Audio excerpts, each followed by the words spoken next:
Hello everyone and welcome back to the channel. So guys, we are back with another session for your UPSC CSAT comprehension practice, and in this series we are practicing all the previous year questions, and in today's session we'll be discussing the second part for your previous year questions from the year 2015. So before we go any further, I would like to inform you about the comprehensive guidebook that we have launched for you. This is a one-stop solution if you are a beginner in or if you are starting out to prepare for UPSC CSAT exam. It has everything ranging from strategy to sources to syllabus and everything that you need to know. And the best part, this is absolutely free of cost. So the link has been given in the description of the video. You can go and download this ebook for absolutely free and get benefited from it. Right? So go download it from the description of the video. And if you want the PDFs of these sessions, the link for our Telegram channel has also been given in the description. So let's begin with the today's session, guys. We'll be discussing three passages, and we'll be looking how to find the answers for such passages. So first question is how to find how what which among the following is the most logical corollary to the above passage. So guys, a corollary is basically it's equivalent to inference. I'm sorry. So what do we need to go is before we start reading the passage, we must be sure what do we have to look for, right? So corollary is equivalent to your inference. So some specific fact and data that can be clearly inferred from the passage. So let's read it. Let's read the passage now. An increase in human-made carbon dioxide in the atmosphere could initiate a chain reaction between plant and microorganisms that would unsettle one of the largest carbon reservoirs on the planet's soil. Okay, so he's saying an increase in the human-made carbon dioxide, the CO2 humans have, humans are basically responsible for. If there is an increase in that, now it could initiate a chain reaction between plant and microorganisms that would unsettle one of the largest carbon reservoirs. So because of the chain reaction that they are talking about, that can that could be initiated by more by creating more carbon dioxide, it can unsettle one of the largest carbon reservoirs on the planet's soil, that is earth. In a study, it was found that the soil, which contains twice the amount of carbon present in plants and at Earth's atmosphere combined. Oh, this is surprising. Okay, it was found in a study that the soil, it contains twice the amount of carbon present in plants and in Earth's atmosphere combined. That's that's too much. I mean, that's double the amount that. Okay, so that is really alarming. So वो क्या कह रहे हैं कि हमारे यहाँ पे मतलब जो सॉइल में, मिट्टी में जो कार्बन है वो प्लांट्स में और अर्थ के एटमॉस्फेयर में जितनी है कंबाइंड, राइट, उससे भी उससे दुगनी मिट्टी के अंदर कार्बन होती है and could become increasingly volatile and it could become increasingly volatile if people add more carbon dioxide to the atmosphere. तो कह रहे हैं कि और वो और वॉलेटाइल हो सकती है अगर लोग उसमें और कार्बन डाइऑक्साइड एटमॉस्फेयर में ऐड करते रहे तो. This is largely because of the increase plant growth. ये क्यों है? क्योंकि ज़्यादा प्लांट ग्रोथ की वजह से. अब गाइस आपको पता होगा कि प्लांट्स जो है वो carbon dioxide is the food for them. जैसे हमारे लिए ऑक्सीजन इज लाइफ, प्लांट्स के लिए carbon dioxide is life. So they consume carbon dioxide and they release oxygen for us, right. So अब ये क्यों क्या कह रहा है, अगर हम ज़्यादा कार्बन डाइऑक्साइड छोड़ेंगे एटमॉस्फेयर में तो प्लांट्स को ज़्यादा खाना मिलेगा, और ज़्यादा खाना मिलेगा तो ज़्यादा प्लांट की ग्रोथ बढ़ेगी, right. So this is largely because of increased plant growth. Although a green house gas and a pollutant, carbon dioxide also supports plant growth. यही मैं आपको बता रहा था ना कि हालांकि वो ग्रीन हाउस गैस है एक, और एक पॉल्यूटेंट भी है हमारे लिए, लेकिन प्लांट ग्रोथ के लिए वो बहुत इंपॉर्टेंट है.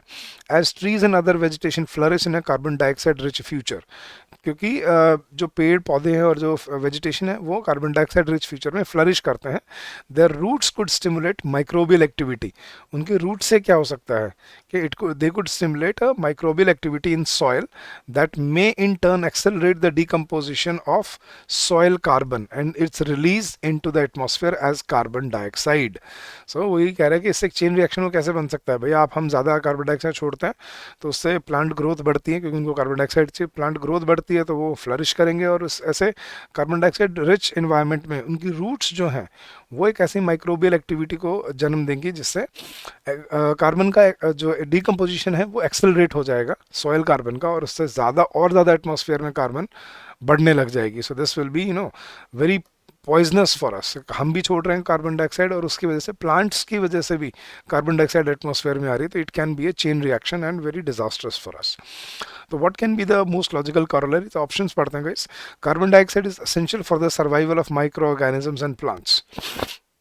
प्लांट्स के लिए ज़रूरी है, माइक्रो ऑर्गेनिजम्स के लिए ज़रूरी नहीं है, पहली चीज़. और ये पूरे पैसेज का ये थीम नहीं था कि भाई कार्बन डाइऑक्साइड ज़रूरी है, नहीं. Humans are solely responsible for the release of carbon dioxide into atmosphere. Solely ये गाइस सिर्फ अकेले हम ही हैं कार्बन डाइऑक्साइड. वो तो खुद कह रहे हैं कि प्लांट्स में दुगनी होती है एटमॉस्फेयर से, और जो उसमें है क्या बोलते हैं आपके, there is twice the amount of carbon dioxide plants में, और जो एटमॉस्फेयर में जितना है उससे दुगनी सॉइल के अंदर है. तो हम रिस्पॉन्सिबल नहीं है, ये भी नहीं, ये तो गलत है, right. Microorganisms in soil carbon are mainly responsible for the increase plant growth.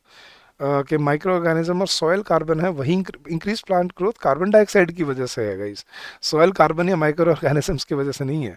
Increasing green cover could trigger the release of carbon trapped in the soil. That is the right corollary. कि भाई अगर ज़्यादा मतलब green cover मतलब पेड़ों की मात्रा अगर बहुत ज़्यादा बढ़ गई तो उससे क्या हो सकता है, it can trigger the release of carbon trapped in the soil. So we should be careful कि हमें कार्बन डाइऑक्साइड ज़्यादा ना एटमॉस्फेयर में हम रिलीज करें. So that is the right corollary that can be taken from the passage. चलो गए second passage की तरफ चलते हैं. हमें अब यहाँ पे इस पैसेज ये देखना है कि ऑथर क्या कहना चाह रहे हैं इसमें. सिर्फ छोटा सा एक लाइन का ही पैसेज है पूरा, but I think it is very powerful to understand. The conceptual difficulties in national income comparison between underdeveloped and industrialised countries are particularly serious. कि जो कंसेप्चुअल डिफरेंस है, ठीक है, of national income comparison between underdeveloped और developed countries के बीच में जो कंपैरिजन है नेशनल इनकम का, पर कैपिटा इनकम जिसको हम बोलते हैं. Now the concept difficulties are particularly serious because ये जो डिफिकल्टीज है ना, ये चैलेंज इनको कंपेयर करने वाला, ये बहुत ही सीरियस है. Because a part of the national output in various under developed countries is produced without passing through commercial channels. मतलब फॉर्मलाइज्ड इकोनॉमी नहीं है, और इसकी वजह से नेशनल इनकम का जो कंपैरिजन है वो नहीं हो पाता. There is a conceptual difficulty in comparison between the national income. क्योंकि डेवलप्ड कंट्रीज में जितने भी सेल परचेज होती है, इनकम होती है, एक्सपेंडिचर होता है, वो सारा फॉर्मलाइज्ड इकोनॉमी से, कमर्शियल चैनल से होता है. लेकिन अंडर डेवलप्ड कंट्री में, जैसे मैं इंडिया की बात करूँ मान लो, राइट, जैसे अब आपके घर में मेड आती है, या आपके घर में कोई भी सफाई वाला आता है, या कुछ वो सब्जी वाला आता है, तो आप क्या वो जो अर्न करते हैं क्या वो फॉर्मल इकोनॉमी में होता है? आप जो उनको सैलरी देते हो, क्या वो फॉर्मल चैनल है, कमर्शियल चैनल है, उसका कोई टैक्स भरते हैं वो? नहीं. So this is called you know presence of a lot of informal economy. So वो यही कह रहा है कि नेशनल इनकम का कंपैरिजन बड़ा मुश्किल हो जाता है जब अंडर डेवलप्ड इकोनॉमीज या जो डेवलपिंग इकोनॉमीज हैं उनके अंदर जो नेशनल आउटपुट है उसका बहुत बड़ा हिस्सा, ठीक है, वो कमर्शियल चैनल से पास नहीं होता, because there is a lot of informal economy in the country. तो ऑथर क्या कहना चाह रहा है वो ऑप्शन पढ़ते हैं. The entire national output produce and consumed in industrialise countries passes through commercial channel. क्या ये कहना चाह रहा है वो? The existence of a non-commercialized sector in different underdeveloped countries renders the national income comparison over countries difficult. Yes, कि जो non-commercialized sector है underdeveloped countries में, इसकी वजह से national income comparison over countries मुश्किल हो जाता है. ये क्लियरली उसने बोला है. No part of national output should be produced और consumed without passing through the commercial channels. कि भाई कोई भी पार्ट मतलब कमर्शियल चैनल्स के पास के बिना नहीं होना चाहिए, बिल्कुल भी नहीं होना चाहिए. हर चीज़ बिल्कुल कमर्शियल उस वे में होनी चाहिए, ऐसा भी नहीं कह रहा, वो एक्सट्रीम ऑप्शन है ये. लेकिन a part of the national output being produced and consumed without passing through commercial channel is a sign of under development. तो ऑथर क्या इंप्लाई करना चाह रहा है यहाँ पे? देखो, ए और सी तो हमें क्लियरली पता है कि ये these are not the right implication. So what does the author imply? Author क्या कहना चाह रहा है कि अगर एक नेशनल आउटपुट का अगर कमर्शियल चैनल से, कमर्शलाइज चैनल के से अगर वो गो थ्रू नहीं होता है, so is that a sign of under development? या existence of non commercialise sector in different under developed countries renders the national income comparison over the countries difficult. ये तो उसने क्लियरली बोला ही है गाइज, ये तो क्लियरली बोल रहा है. लेकिन इम्प्लाई क्या करना चाह रहा है कि कमर्शियल चैनल अगर होगा, मतलब majority of the national output में, तो उससे कंपैरिजन इजी हो जाएगा. And is it a sign of under development? Yes it is. So developed countries में कमर्शियल चैनल से होता है. So I think the correct answer is option number D. That is what the author wants to imply here. ठीक है, वो कहना क्या चाह रहा था इसके थ्रू। जो ऑप्शन बी था वो तो बिल्कुल क्लियरली मेंशन है, तो यूं कहीं दिया हुआ उसने पैसेज में, लेकिन जो उससे कहने का मतलब क्या था कि अगर कमर्शियल चैनल है इसका मतलब अंडर डेवलपमेंट है। ठीक है, that is the right implication. चलो गाइस नेक्स्ट पैसेज पे चलते हैं। Now what we need to find out is what is और आर द प्रेजेंट कॉन्स्ट्रेंट और constraints in using biomass as fuel for power generation. कि क्या अभी constraint है बायोमास को, मतलब गोबर गैस जो होती है जिसको हम बोलते हैं बायोफ्यूल, तो बायोफ्यूल या बायोमास एज फ्यूल को पावर जनरेशन अभी हम यूज़ नहीं कर पा रहे, उसके कॉन्स्ट्रेंट्स क्या क्या हैं। तो पहले पढ़ते हैं guys. Some liquid biofuels such as corn based ethanol, some liquid biofuels. ठीक है, लिक्विड बायोफ्यूल्स जो मतलब बेसिकली प्लांट बेस्ड जो फ्यूल है। Some liquid biofuels such as corn based ethanol mainly for transport may aggravate rather than ameliorate. उससे वो बढ़ा देगा क्या चीज़, कम करने के बजाय वो बढ़ा देगा क्या, कार्बन एमिशंस। उससे कार्बन एमिशंस बढ़ जाएंगी on life cycle basis. Life cycle के बेसिस पे अगर कार्बन कॉर्न बेस्ड इथेनॉल को अगर हम यूज़ करें ट्रांसपोर्टेशन में तो उससे कार्बन एमिशन बढ़ जाएंगे। Second generation biofuels, second generation जो बायोफ्यूल्स हैं based on ligno cellulosic feed stocks. So second generation के जो बायोफ्यूल्स हैं जो और अभी रिसर्च करके आए हैं, which are based on ligno cellulosic feed stock such as straw, bagasse, grass and wood. इनसे बेस्ड जो सेकेंड जनरेशन बायोफ्यूल्स हैं they hold the promise of sustainable production that is high yielding and emit low levels of green house gases, but these are still in R&D stage. ये कह रहा है कि वो अभी भी R&D स्टेज में ही है। तो उसने बोला क्या क्या अभी कॉन्स्टेंट है, lack of sustainable supply of biomass, कि सस्टेनेबल सप्लाई ऑफ बायोमास नहीं है। So that is one constraint in using biomass as a fuel for power generation. So to hold the promise for sustainable production, such as based on straw baggage, तो वो क्या कह रहे हैं कि what could be the constraint, कि अभी हमारे पास सप्लाई नहीं है बायोमास की। such as straw baggage hold the promise sustainable that is holding, but these are still in the R&D। तो सप्लाई सस्टेनेबल नहीं है बायोमास की, ये कहीं पे नहीं कह रहा वो पैसेज में। ठीक है, biomass production competes with food production, क्या उसने ये ऐसी कोई चीज़ बोली है पूरे पैसेज में कि अगर आप बायोमास प्रोड्यूस करोगे तो फूड प्रोडक्शन कम हो जाएगा उससे, नो। ठीक है, third, bio energy may not always be low carbon on a life cycle basis, that is true. Bio energy ये उसने फर्स्ट लाइन में ही बोला है, so I think this is correct.